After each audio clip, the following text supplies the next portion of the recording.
welcome. Before anything else, stop. Make the sign of the cross slowly. Today, we continue the Imitation of Christ by Thomas A. Kempis. Book 1, Chapter 9 on Obedience and Submission. A short and demanding chapter for our age, which loves to command and hates to obey. Breathe deeply. Let us read and meditate together. It is a great thing to live in obedience, to be under a superior, and not to be one's own master. Far safer is it to obey than to command. Many live in obedience more from necessity than from love, and these suffer and easily murmur. Nor will they attain freedom of spirit until they submit with their whole heart for the love of God. Run here and there, but you will not find rest except in humble submission to a superior. The imagination and the changing of places have deceived many. It is true that everyone gladly acts according to his own opinion and is more inclined toward those who think as he does. But if God is in our midst, it is sometimes necessary to yield our own opinion to keep the peace. Who is so wise as to be able to know all things fully? Therefore, do not trust too much in your own opinion. Rather, be ready to listen also to the opinion of others. If what you think is good, and for the love of God you set it aside to follow the judgment of another, from this you will draw greater profit. I have often heard it said that it is safer to hear and to take counsel than to give it. It may also happen that each one's opinion is good, but not to be willing to yield to others when reason or occasion requires it is a sign of pride and of obstinacy. 3 keys to hold on to from this chapter. First, it is far safer to obey than to command.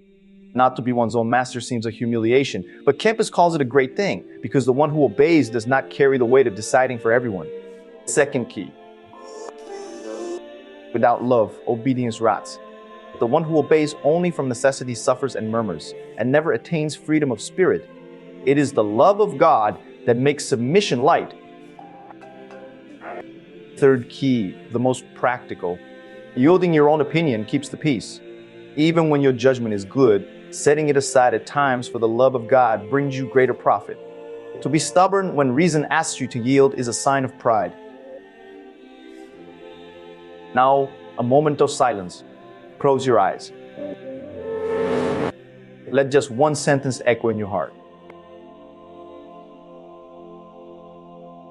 Now, take your notebook. Let us turn the reading into life in 3 steps. Perceive. Look at your day and identify one point where you insist on being right, on commanding, on doing things your own way. It may be at home, at work, in a group. Decide. Choose today one concrete situation in which to yield for the love of God, even if your opinion is good. Not in everything, just one. Write down which one. Live. Deal today.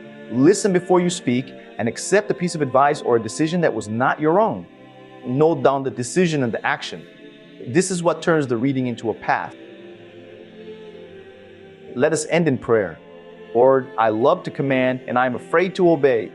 Give me a humble heart, one that knows how to yield for love of you and that finds peace in not being its own master. Heal in me pride and stubbornness and teach me to listen before I speak. May my obedience be born of love and not of necessity. Amen. If this meditation did you good, subscribe to the channel and come back tomorrow. We continue together, one chapter at a time,